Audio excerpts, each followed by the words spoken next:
Hey guys, welcome back to Blended. I'm Kate Ferdinand and this is the podcast where we talk about the highs, the lows and everything in between in regards to a blended family. If you've missed some of the episodes, please remember to catch up. But if you've been watching, you'll know that I've got two amazing co-hosts, Cilla and Nathalie, and we're here again today.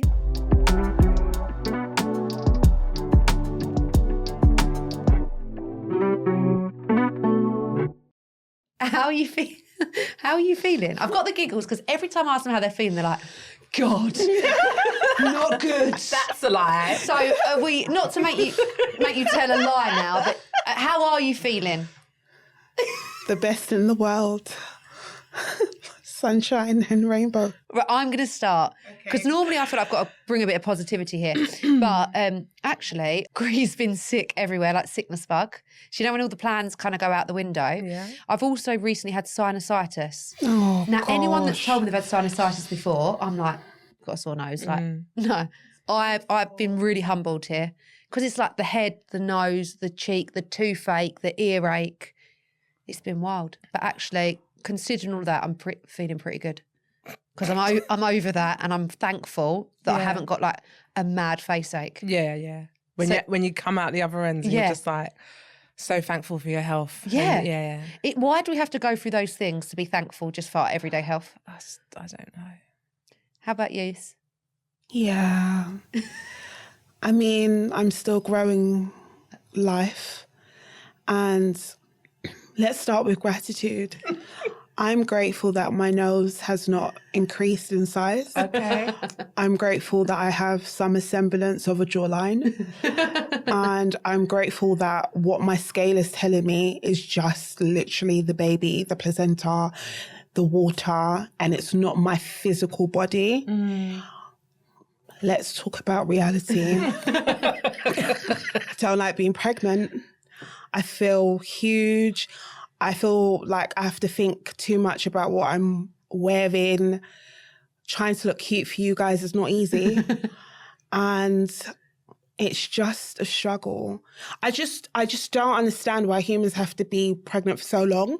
Like, I get it because like we're like really smart and we progress the world and all the rest of it.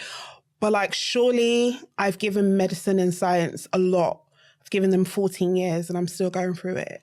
But also, really, I should just stop getting pregnant. Yeah, I mean... But it's a lot of things. You have been pregnant. You should know by now the process. I really... Do you know what? When I get into my 40s, I'm going to give it a break. Because I think my 20s and my... I'm going to retire. I don't know because I just... Yeah, let's not talk about my room because I make plans and then it's my husband's fault. Well, can I say, you look great. Thank you. You're saying all these things, but I'm looking at you and I think you look great. You look beautiful. You're dressing well. Like, I don't think you need to be... Well, look, you're valid for how you feel, but I'm looking on thinking you look good. Oh, she's emotional as well. The hormones are hitting, aren't they? We need to insult her. You big umbrad. You're a wide babe. I know I am. No, you're not. You're not. I am. We're not used to seeing you like this. Normally you're like a bit like sharp. Like, I know. You guys, I'm actually delicate today. Okay, well, That's God, okay. the subject matter. Anna, how are you? We'll go to that in a minute. I'm going to cry today. How are you, Nats? I'm fine. You liar. I'm fine. Okay. Yeah, I'm fine. That's one of them ones where you tell your husband, I'm fine, but you really want them to say, what's wrong, babe? So, I'm going to start. No, honestly, I feel like I come in here every week moaning and I just don't want to moan today. I feel like if I say I'm fine and I speak it into existence. Toxic positivity. That's what I'm running with. Sometimes we got to run with it. Yeah, I'm running with toxic positivity. Okay, so we're all fine. We're all fine. And we're all great. feeling really positive and really beautiful. And we can't wait to talk. So you said you're feeling a bit emotional. And we're switching it up a little bit today because normally we have our listener questions in. But I think we're always talking from like the stepmom's perspective. Yeah. And we've spoke for quite a few weeks now and all three of us are actually from single parent households. Yeah. So I think we should switch up and talk about our daddy issues. I'm joking, sorry. Our daddy issues. Well, the child in us and how it feels for a child to be in a blended family. Yeah. And also I've got a stat here. Studies show that children whose parents stay together report higher levels of long-term happiness. studies? Yeah, it's true. Yeah. And over 42% of marriages in England and Wales end in divorce. So that's nearly half. Yeah. Half of marriages end in divorce. It's all well and good saying if you stay together, that has long-term happiness. But that's got many different factors. You have to be in a happy marriage. That's the thing. I like the design of a family is not flawed. The mum, the dad, and the kids is a perfect design, and it's meant to work that way. But because us humans are flawed, sometimes we cannot live up to that perfect design. Ooh. So we then recreate other like balances, and sometimes it works and sometimes it doesn't. But I think we find like when we deviate from the design of family, we find ourselves constantly trying to assimilate the happiness that you would find in that family. But it's a personality thing, though. It's like you're saying it's a whole bunch of stuff. And also it's cultural, because it's cultural, it's religious. Polygamy is normal in other societies, and monogamy is a very new construct. But the statistics are based on monogamous nuclear families. That's what it's based on, though. Yeah. Having your and it brings like that importance back to the necessity of a mum, the necessity of a dad, that man, that woman, and what they bring together for the kind of wholeness, fullness of that child. But it's us that get it wrong. And then it's like we're dealing with the fallout of the consequences, and we're trying to like hold on to happiness and wholeness and like restoration, like all the days of our lives. And then I guess that's what we're going to end up talking about, what it looked like for us to be happy, whole women today.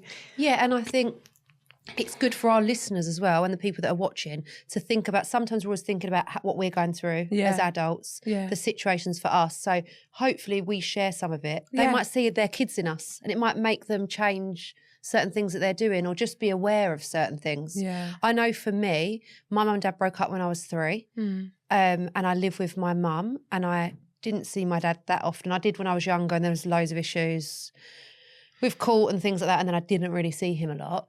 And I didn't realise, I think I've realised now that I'm in a home with like a mum, a dad and children, how much I was actually missing out on back then. It was just my reality, as I'm sure it was yours. My mum brought me up single-handedly and done an amazing job. But I did go very much off the rails, very, very much. And not giving you too much information here. How old were you when you went off the rails? I think I was like, must have been in secondary school, so like 13, 14. I'd run away from home. I'd be getting picked up, you know, brought back. I'd done a lot of mad stuff, which now I think my children could never. Or would never. But that's also because they've got 2 parents in the house to share the responsibility. Like actually, when I look back, I think I'm not very respectful of my mum at certain times. Yeah.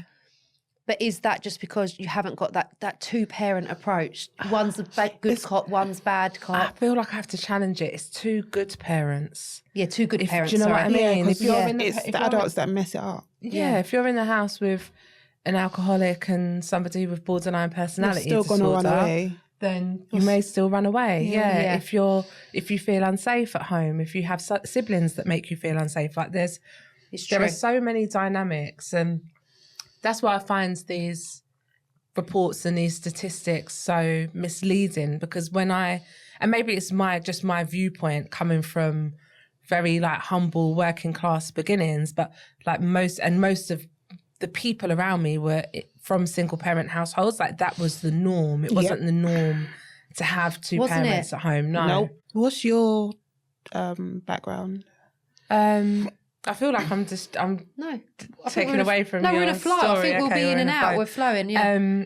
So my mum left my dad when I was 2. Yeah, I was 2 years old. My dad was really violent, and she had to just run basically with nothing, like with the clothes on her back and with me. And it was like a really awful, the way she described it, And I knew, one of the things that I've really struggled with in my life is that I knew from a really young age, I think because my mum had quite bad PTSD, I knew from a really, really young age how awful and violent my dad was. But she left and we went and stayed in a women's refuge. And we lived in the women's refuge. I'm not sure how long we were there for, maybe a year or so.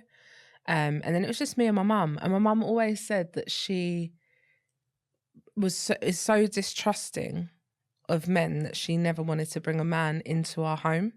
So she raised me on her own and never settled down and had a relationship and brought another person, a man, into the house.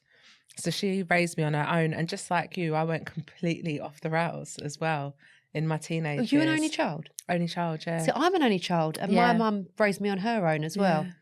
Is that what made us crazy? I mean, I think there's something in that, because trying to find, when I reflect back on my teenage years, especially trying to find my place, my identity, my community, I feel like I looked outside of the home for that, probably more so because I didn't have siblings, or, it was just my mum and I. And my mum, she really struggled raising me on her own and trying to also heal herself from everything that she had been through in her life. Do you know what I mean? So it's really difficult. And I think as well, like, you were saying, like, you kind of saw your dad on and off.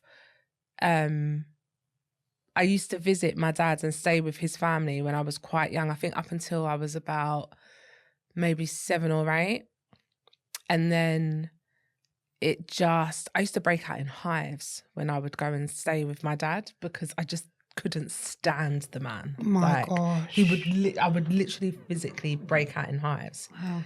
But my gran I loved, and she sadly passed away. My granny Hughes. And I stopped going to see him. Then when I got to secondary school age, 11, 12, I'd go to West London and I'd try and find him. And probably more so because I wanted like money and trainers and stuff that I couldn't get from my mum. Like, I've got a dad out there somewhere. Yeah. I'm sure he'll give me some money. Do you know what I mean? But again, because we just didn't really have a foundation, a relationship. And also, I'll say now, hands on heart, he's just not a nice person. He's an awful person. If you're watching, you're an awful person.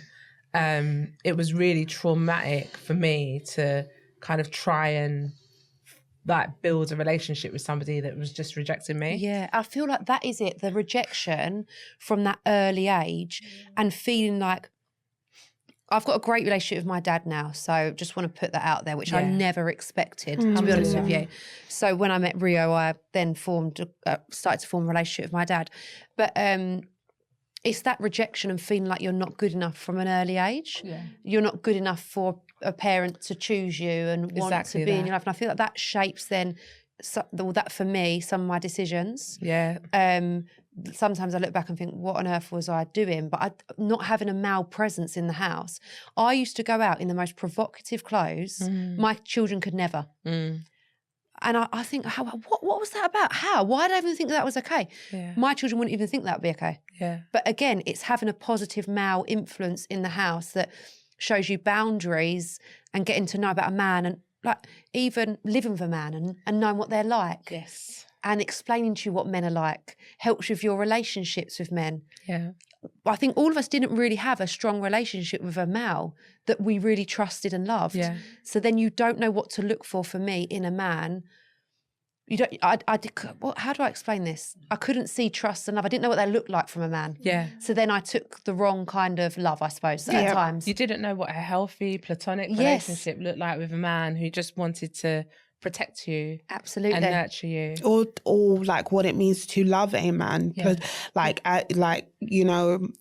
whether that's relationally, like romantically or otherwise, because where's the opportunity? It's like, I know you're my dad, but like, what does that mean? Yeah. So what's your story, Cilla? When did your parents break up? I think I was around 4 when they broke up, and I kind of like vividly remember my dad being in the house and then not being in the house. And then like all my memories after that were of him coming infrequently to pick me and my brother up. So me and my brother were just about 2 years apart, and we were raised really, really closely. And my dad would pick us up, take us to McDonald's, places that my mum would take us like once in a blue moon. And now I know that he was just kind of like doing these things out of guilt kind of thing. Take us to his house, and for a period of time it would be just him and my first stepmom. And then after a while it was him and my other stepmom, my current stepmom. And then each time I would go there was like another child, and then like another child. So I've got like 2 half brothers and a half sister. And then eventually he stops coming round. And I think for me, I took it really hard. I think my mum did a good job. I don't think I'm ever really going to know what happened between them two, because I think that they're both like woefully dishonest. But I just remember loving my mum, but really wanting my dad. Like, I think in another life, I would have been a daddy's girl. Yeah. And I remember times when he would drop us off and he'll be like, oh, I'll come see you soon. And I just knew, like, you're lying. And I just remember the desperate feeling in my chest of like, please don't go, or like, just please don't lie to me. Like, please come back. Yeah. Because it was just infrequent when he, like, I couldn't rely that every fortnight or every weekend or whatever he would come. That there was no routine. There was none. And then, yeah, like, he just kind of disappeared. And then I would hear things from like aunties and uncles and stuff, or he's in Ghana. And I'm like, he left the country. Wow. Like, how can he not be in this country? I didn't even know where he lived because I was young. I didn't even know how to get down the road without getting lost. And then I remember when I turned, I think like 19 or something. And by the way, my mum's side of the family never really disowned him for just absolving himself of his fatherly duties. So I'd see him at like family functions and stuff like that. God. I understand why my mum would be so like, you lot are taking the piss. But to me, it's just like, I'll be looking at my dad thinking, oh, you're not shy to be here. Anyway, one time he sent word to someone that sent word to my mum. And I was going to link my mum at a party. I was around about 19 or something. And he sent word saying that he wanted to make amends with me, but not my brother. By the way, my brother shut down early. My brother was given like, you're a waste man, don't need you, that's it. Fair. Yeah, I didn't understand that either. I was like, don't you miss dad? And he would just be like, Cilla, please. And yeah, he said that he wanted to rebuild with me. And I was just like, okay, kind of cool. And then time was going by. And then, yeah, he just kind of let me down again. So by the time I got pregnant with my daughter, the final nail in the coffin for me was because the biological father of my daughter said that, oh, I don't want to be a dad kind of thing. I was like, okay. And then my mum called my dad round. We have to have a meeting with the family or whatever. And then my dad was like, why are you going through with the pregnancy if you know that the dad doesn't want anything to do with it? And he was like, how do you feel like potentially raising a child by yourself? I was like, I don't know. How did you feel? Touche. And I think at that point he looked at me with like shame, but also like, you're so disrespectful. And then he just kind of disappeared. And I think him and my mum had a fight and I just didn't see him again. I've seen him. You should be able to, this is what I find like too right for you speaking your mind. Well done. Like, because it's such a weird thing to say. So I think we have these ideas of a mum and dad, like a conventional mum, a conventional father, and how you speak to them, how you treat each other. Yeah. And then when people expect that conventional father respect, but they don't act like one, that's where like I can't give it to you. Yeah, I don't even know how to give it to you. And I just thought it was just a very cheeky thing to say to me in my, one of the most vulnerable times. But it's just that idea of you're ashamed of me for getting pregnant out of wedlock and the dad doesn't want to be around. I'm ashamed of you. Yeah. Yeah. Can I just say as well, and I don't want to project, but I have seen in a lot of African families that you still have to show this level of respect that to other communities and other people would look like literally bow and just show this. But I was born in England. And never answer back and never express any dissatisfaction no matter how much you've been let down or how much you've been hurt.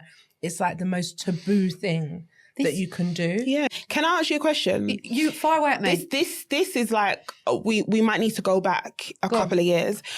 But when you guys got engaged, because I know for me it was probably a cultural thing, but it was a bit of an issue.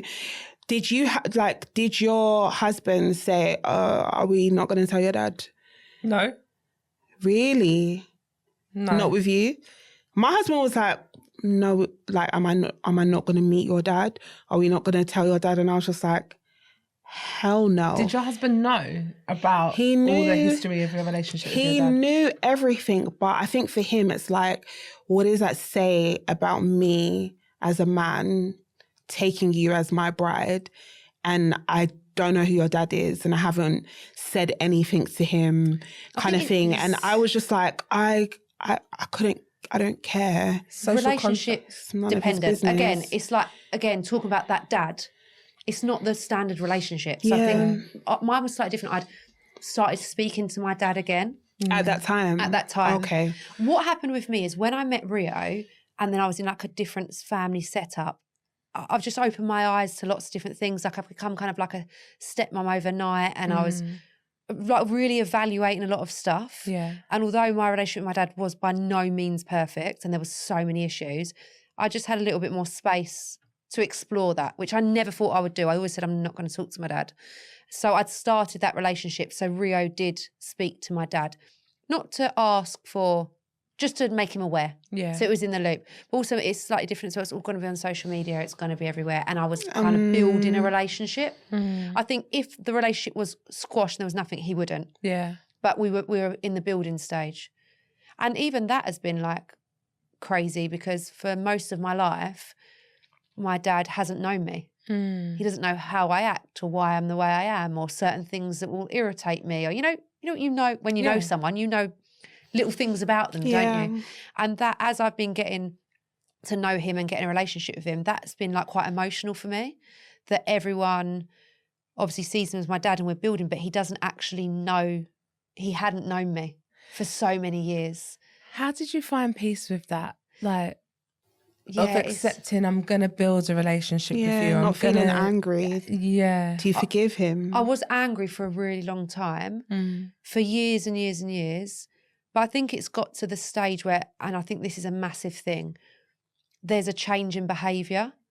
So if my dad was still, I felt he did care, but there was, he says he cares, we've got different ways of showing it. Yeah. I felt like he didn't. But what then happened was there was lots of effort, lots of communication. I saw him being good with Lorenz Tate and Tia. Yeah. That made me really emotional. As in happy for it, but also a tiny bit jealous. You're so good with them, but I didn't have that with you. And I felt a touch of jealousy. Yeah. Actually, Tate and Lorenz, the two big boys, have probably spent more time with my dad than I ever have.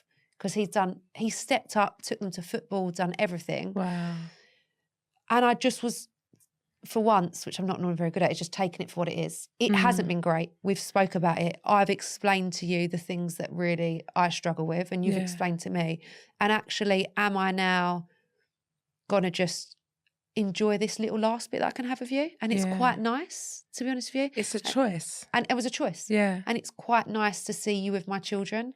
And it's not perfect, but I could never envision that it would be where we are now. I always thought it wouldn't be good. It's been quite positive. However, that does cause obviously lots of issues within the family because him and my mum broke up. That didn't go too well. My mum brought me up single-handedly. Yeah. And now I think that's difficult for her to see me having this good relationship with my dad because of everything that she's gone through. Yeah. Obviously, he hasn't been around for 15 years or however many years, longer than that. And now he might get invited to a child's birthday party. And then that's something that then... Honestly, I understand where... Do you know what? Like, as a mum now, yeah, I can empathise with your mum. It's like I've been there the whole time and he's now come in and it's like we're on a level. But as a child, I'm like angry that my mum ever even like... Sometimes I felt like I had to choose between like wanting and loving my dad and my mum. And like I feel like sometimes my mum made me feel like, oh, it's just us kind of thing, me, my brother and her. And that I should disregard my dad from early, and she wouldn't really like speak to the fact that I miss him and that actually I want him. And there must be some reason that I'm feeling this way. I think she wanted me to like feel negatively towards him.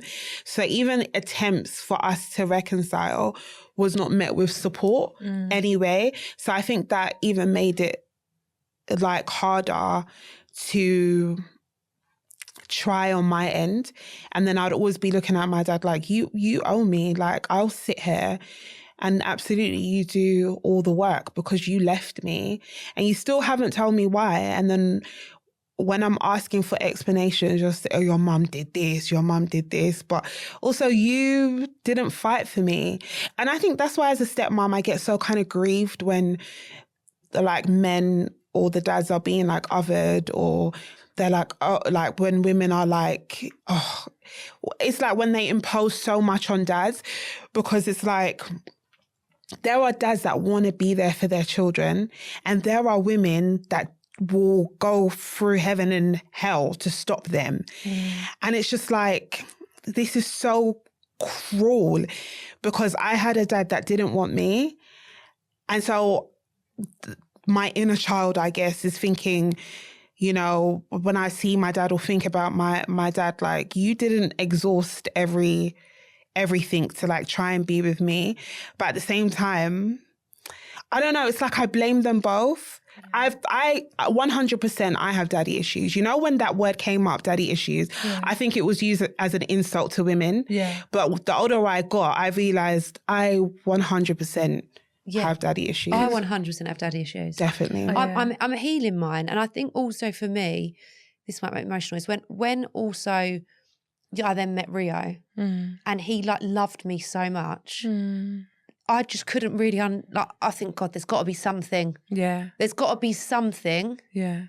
That isn't right here. Yeah. Because how could he really love me and really understand me and really, you know, just want you. Just want me. Because what man there was so much did. Rejection as a child. Yeah. Do you know what? Yeah. And that is like a lot as well. Definitely. Okay. Yeah. God. I said I'm fine at the beginning. We haven't really gosh, it's hot now. Do you know what? I've read somewhere, I don't know where, I can't quote it, but when you grow up without a father, when women grow up without a father in their lives, that it's difficult to have relationships with men it's difficult to understand and process relationships with men that are not transactional. So to just be loved because you are who you are. Yeah. Rio just loved you because you're Kate and he thinks you're amazing and he fell in love with you. But it's really difficult when you don't have a father figure to just understand, I'm just lovable how I am. I don't have to perform. I don't have to, this isn't transactional. I don't have to give anything. Just me being me is enough to be loved by somebody. And that is crazy that as a child, I don't think I realised that until I got older. Yeah. And I suppose that's what they're talking about, that other percentage of families that stay together. Yeah. Like, I know looking at Tia now, she has got such a positive dad, such a positive role model, that her choice in men and what she should expect from a man and how they should treat her because she's got her older brothers and her dad is nothing compared to what we all went through. Because we had such a low bar. Yeah. No bar. I never felt platonic intimacy. Yeah. Oh, I've never Like, thought of that. Do you know what I mean? Yeah. Like, I never. It's always a something. man didn't hug me. Yeah. Just to comfort me and protect he me. wanted something. Yeah. It always felt transactional. Even when I got to a teenager, if boys liked me, it's like, well, I've got to give you something because you like me. Do you know what I mean? I hadn't thought of it like that. Because who's going to teach us otherwise, though? Like, our mums can only do so much, but you need a dad to tell you this is what you avoid. Yeah. Like, this is what young boys can be like. Yeah. And then you need a dad to show you, like, not just tell you, but show you this is what love looks like. Yeah. And love is unconditional. Love is long-suffering. Love is, like, forbearing. Love... All these words. Well, if you know... Hallelujah. If you know what scripture I'm quoting, I knew put it it in was the scripture. comments. I knew it was scripture. When I get really articulate, it's from the Bible. I love that. I love so that. we go back to the Tottenham chat. I love that. But yeah, like that's what love should look like. And you kind of see that modeled with the dad and the mum.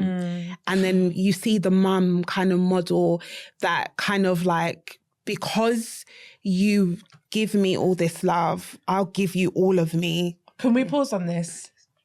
And I think it's an often overlooked point when you don't see love modelled in the home. Yeah. Like seeing your dad love your mum does something. Yes. It wires your brain in a Yes. certain way. When you show up in your own family unit, you know what it how looks to like. be. Like, I Yes. swear to you,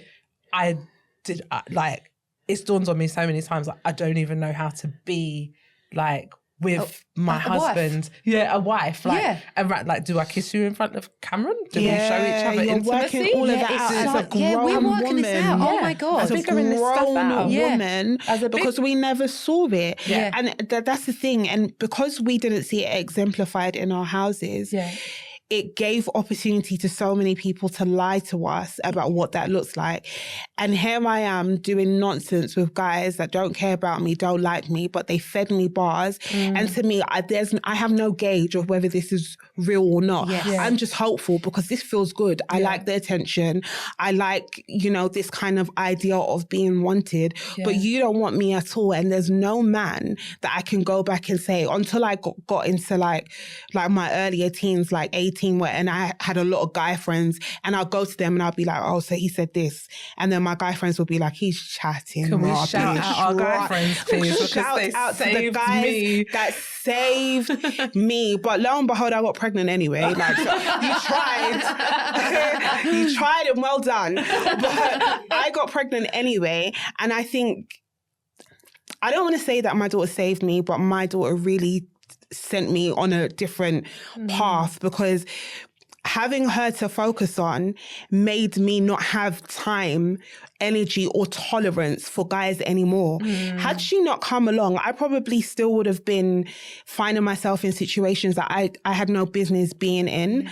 But because of her, I had a new focus And love. and love. You're not searching for love. She's because- just giving it all to me, kind of thing. But at the same time, I was realizing how dependent my mum was on me and my brother for love. And that's heavy. And that, It's too much. I can really relate to that because I'm an only child. My mum hasn't got a partner, and I feel like she's very reliant on me for love. And obviously, we've had a fractured relationship over the years for many reasons. And I felt a lot of pressure with that then when I kind of met Rio and the kids and had my own family, she was heavily reliant on me, and I really struggle with that. Yeah. Because she hasn't, it's an only child thing as well, I think. Yeah, totally. I panic all the time about my mum getting older and her care and how I'm going to take care of her. I want to leave this lovely country and, move elsewhere. And I wonder, well, I'm going to have to bring my mum with me because I can't leave her here on her own. It is my responsibility. But you're talking about care. I'm talking about like emotional, like crutch. No, it's not my responsibility. It's not my responsibility. Like, if you're sad, if you're traumatized, if you're wounded in some type of way, I cannot be a substitute for that void that you feel. And when I became a parent, I was hell bent on making sure that my daughter doesn't feel like she owes me something for her life. I brought you into this world. You don't owe me nothing. Everything that you give me should be by choice. And if I do a good job, you're not going to want to leave me anyway. Yeah. I see grown That's what it is. It's It's about the fractured relationship. So if you've got an unbelievable relationship with your mum, Yeah. you with your going children, nowhere. they're not going to want to leave you. Dream is community. for whatever we've gone through as children when we were young, that our children don't go through that. Don't do it again. And that you break the generational cycle, and that your kids just want to be around you because you're a positive influence and not have that negativity. Yeah. That is my dream. That's things that I actually worry about. Yeah. Like, are my kids gonna Want to be around me? Have I done enough? Because children are always going to find out at some stage who you really are. Yeah. And have I done the work, and have I been good enough? Because we're all going to make mistakes. Listen, we're going to make silly mistakes along the way where you do things you shouldn't do as a parent, or, we're all learning on the job. But can they feel my love and know that I'm a pure person and know that I'm here for them, not as a burden? Yeah. Like, that's a massive thing as a parent for me. Yeah. It's massive. And I think me clocking that, becoming a mum, that's what... Actually, I grieved the idea of not having like that nuclear family for a couple of reasons. But one was like, as much as I can respect my mum for all that she did for me and my brother, and I know it was hard. Even as a child, I could see it was hard. I don't want that for my children. Do you understand? It's like, it's fine for me and my brother. It's not fine for my children. So when I became being a single mum, when I became a single mum, we're talking about breaking generational cycles. I'm like, here I am making it go round again. I was very, very upset for myself. Very upset. Also, being raised in a single, like by my mum, I didn't regard men. I thought they were idiots, especially becoming a single mum. I just thought, like, what are men good for? I didn't see the benefit of a father. I didn't see the benefit of like a partner. And I just thought to myself, like, I've always wanted to be a mum, and all men are good for is to give me that what I want. I want a baby kind of thing. So when I also became a single, I think, like, if I have to dig deep into my soul, I think a part of the reason why I could let the biological father like do what he want is because he gave me what I always wanted anyway, which was a baby. And he played into your idea of, well, that's what a man is anyway. Yeah. You didn't have a high expectation And of his what a dad man wasn't is. around either, to be fair. So it's just like, like men, you're meant to behave this way. And my dad left me. You don't want to be there for your daughter. Like, what? I've seen it all before. It's fine. But I feel like as much as it was hard for my mum, she didn't die. So I'm not going to die. I can do it. Yeah. I can do it. This is quite heavy, by the way. It is heavy. Yeah. I should go to therapy about it. Have you been to therapy? Do you know This is kind of our therapy, though. Do you know what it is? I think when I gave birth to my son, or maybe my last daughter, I had a very strong, like, the more I grow in my faith, the more I am of a mindset of not, like, trying to make sure that anyone that I've offended, I apologize for. Whether you accept it or not, that's up to you. But as so far as it concerns me, I've made amends, right? And I know that I've hurt my dad's feelings, 100%. I know that I've snubbed him, disrespected him, embarrassed him. And for the longest amount of time, I have not cared how I've made him feel. But I think me as a Christian, as a mum, as a wife, and wanting to treat people the way I like want to be treated, that goes against who I am. So like for a year, I battled with like reaching out to him to apologize to the point where like I would get close to it and then I'm crying for what feels like no reason, like who's forcing me? Yeah. And then I got to a point, I think it was like but maybe 3 years ago, where I saw him at a party and then I went to him. No, it was at a funeral. I went to him and I took my husband. I was like, Dad, this is my husband. And he knows I'm married. He's vexed that he wasn't invited, like he's embarrassed by the whole situation. And he was like, oh, hi, like they shook hands or whatever. I said, oh, Dad, I need to talk to you. Because I said to my husband, I'm just going to nip it in the bud. There and then. There and then. Because I don't know when I'm going to see him again. Yeah. And I've heard that he's been ill and I don't know when you're going to die. Like, I don't know. So I tried to speak to him and this guy was just like, yeah, 1 minute. I was just like... Dodged it. Is that heartbreaking? Do you know what it is? It's just like you get to a place where, God, I'm doing this for you. Yeah. Okay? I'm like, you mock it. It's bigger than me. When I buck, you tell me well done. Yeah. Okay? Yeah. Because this guy's really playing in my face. Yeah. It must be hard, to be at a family party. I haven't experienced that with your dad, who hasn't stepped up in your life, and he's just there. I think for me, like when living life. My dad wasn't around, I didn't have contact with him. I didn't see him, so he wasn't there. I can't imagine him being there, and him not take it like you're his. Like, what's the word? I can't. Am I his? Yeah. No, but I just think that must be really, really difficult. Yeah. To see it unfolding in front of you and watching your dad be there and not stepping up for you. Yeah. There were so many moments in you telling that story where, and thank God I've done years of therapy to work through my daddy issues and my abandonment issues. And I don't think that they ever fully go, because depending on like new experiences that you have and that you go through, new wounds that opens up. But you are so incredibly strong. Stop it. Seriously. Now. Put it together, Cilla. You stop it right now. Basically, if you haven't caught on, we can't be nice to Cilla. We can't be nice to Cilla. She's very emotional, that if we're nice to her, she cries. She's going to cry. We just have to be horrible to her. But you are incredibly strong. Thank you. And you deserve to know that. And whether you do it for yourself or whether you do it for God, you did it. And that's because because your heart is really in the right place. But it's hard not to have that closure. It's hard not to be able to have that conversation. I don't even think I had the closure, because in the end, I sent it in a text. Okay. Because I can't wait for you. I'm going home. I've got kids at home. And the funeral's at night in our culture. So I sent him a text and I was just like, if there's anything I've ever done to upset you, offend you or whatever, I really am sorry. Yeah. And I can only pray that you would forgive me. Yeah. And he... Did he reply? Yeah. He texted me back saying, oh, Cilla, like, you're my daughter. I held no malice towards you. I hope you and the kids are fine. I just said... Oh.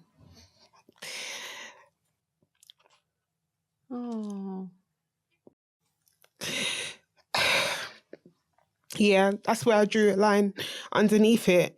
And whatever happens now, it just happens. Like, I don't... And I think this is why in that episode where I was talking about if my mum ever got with someone, I just don't want...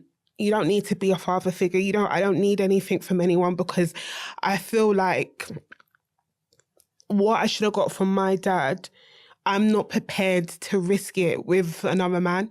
Yeah. And I think I'm married now anyway. I've got kids and I've got such a big focus on what I need to do as a woman, a wife and a mum. Yeah. That I don't need to, like, I just don't think I need to seek out another man. I think I've got enough. You don't need now. to, but you're deserving of it. Yeah, of love. I am deserving of it, but I just think as well, even being a Christian as well, God is the father to the fatherless, and I am fatherless in this world. Yeah. And I just think my lot is enough. Yeah. And it's still painful, but what can I do? As so far as it concerns me, I'm good on this side. Yeah.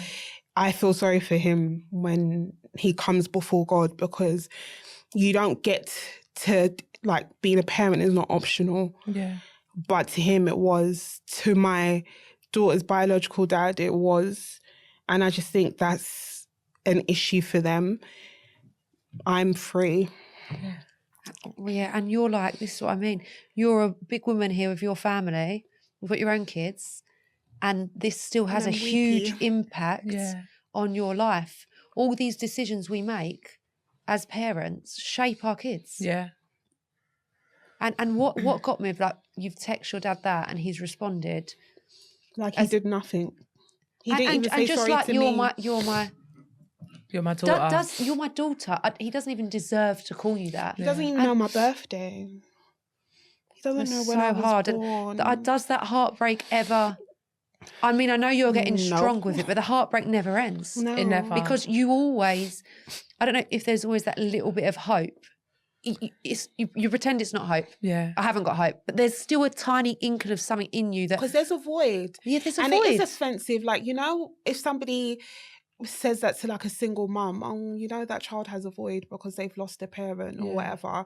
It's offensive because you're doing all that you can to like fill your child's cup. Yeah. But there was meant to be a dad there. Yeah. And I'm so happy for my children because they do have a mum and dad. And this is why like I find it hard to like talk about divorce, because in the decade me and my husband have been together, it has not been easy.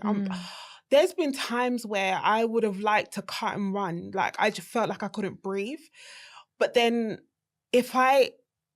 in all the times that I felt that way, I wouldn't be where I'm at in this far in my marriage. And also, like, what would it have done to my children if I just didn't hold on?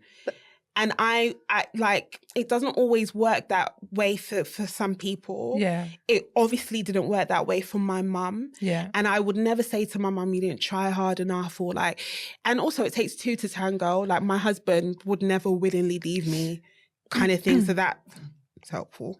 But like, I'm so happy that my children are not going to grow up and feel the way I will probably always feel. Because marriage is hard. I think we haven't had a marriage model to us. So you're saying, you know, there's been times you want to cut and run, but that's normal. Like anything that's worth having is not easy. Hard, And I think sometimes we're led to believe, and especially because we haven't seen it ourselves, that all these things should be a walk in the park. Being a parent's hard, being a child's hard, being a wife's hard. I really don't want us to excuse lies, abuse. Like, people, and historically women, have been through absolute hell. Abuse. I saw a quote the other day that said, men think that our grandmas were happier because our grandmas have protected a lot of men and boys, and even us girl children, all of us, from what was really going on and what they really went through. Yep. If it's too hard, leave. You don't get a trophy for staying. And us cousins, and your parent and your children are not happier if you stay, despite these statistics that you hear that children in two-parent families are more well-rounded and happier. Children in two-parent families where the parents are suffering from abuse and narcissistic behaviour and neglect, they're not happy children. And you have to take statistics and these things with a pinch of salt. So as much as, girl, I'm rooting for you in your marriage. I'm rooting for myself because I'm looking at women. We can't romanticize staying in marriages that are hard and difficult, where you're going through cheating and abuse and infidelity and all of that kind of stuff. 100%, but I think 100%, you're right. We can't do that. Romanticize but also, we can't act like the minute there's one problem that you run. No. And it's about what the problem is. That's what's hard, isn't it? It's like deciding, is this a moment to stick it out, or is this a moment to leave? Kind of thing. And we're all growing. I change daily. You guys change daily. When you grow as a person, you change. We change. So you can't expect to be with someone. And it be the same from the minute you meet them to the minute, because you change. Your ideas of life and what you want to do, and you have everything about you changes. Definitely. So it's like you have to go through certain things, because what you'd have been happy with when you met might not be the case after you've had children or when you moved on. And I think I don't want to act like, you know, there's a problem, get up, leave. If there's deep issues that are like what you've talked about, infidelity, abuse, narcissism, I'm going. You're leaving. But if you're just having a few issues, it's part of life. Totally. And you've got to dig deep for that love. Because you can't just throw things like that away, I don't think. And also, you just have to pick what you're going to tolerate. Sometimes you are going to have to tolerate your partner. You are. You're just going to have to pick what you can tolerate. In every single, this is what I always say, you look at someone else, you look at what they've got that you're missing, but they're going to be dealing with something else that you know nothing about. And something else that you don't want. Always. So pick your level of hard. Pick your struggle. Because you're going to have them. Always. Do you know what? We've all had or got daddy issues. But we're all look at us. It doesn't We're mean fighting though. Yeah, we're we didn't go great under. women. Sorry. Absolutely. And do you know what? Hope to the women who are out there, who are single, who are unmarried, and who feel like, oh, because I have daddy issues, I'm never going to meet a partner. gonna be okay. I'm unlovable. I don't know what to do. It's going to be okay. It's going to be fine. Yeah. It's going to be fine. It absolutely will. And therapy it's not accessible to everybody. There's so many great self-help books. There are great resources online. And I would say seek them out, because it definitely isn't something that you should just sit with and accept. Exactly. It is your struggle. It's picked you. But there are different ways to and no one's coming to save you. You've got to do the work yourself. And the minute you start to do that and understand yourself and deal with your emotions and how you're feeling, the better your life becomes. 100%. And the less we project. Exactly. And I think my childhood self, that's my childhood self. My adult self, I'm a completely different babe. And I'm not going to live in I don't even want to say the trauma, but I don't want to live in the experiences of my youth, because it's gone now.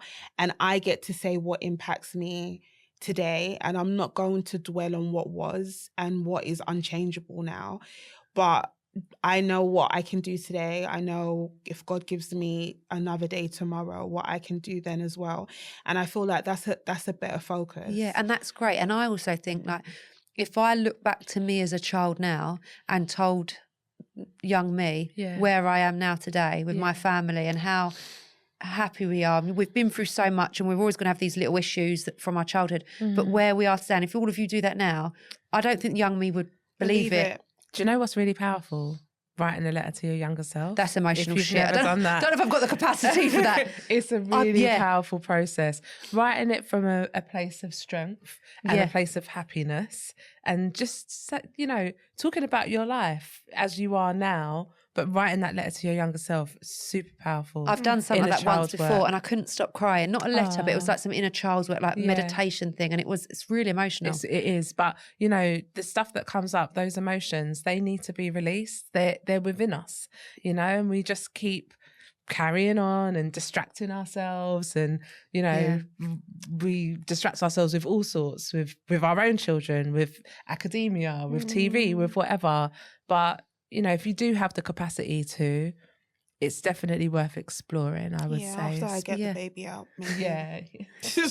Or just call us and cuss. Well, we can do it here. Yeah. Do you want me to? Yes.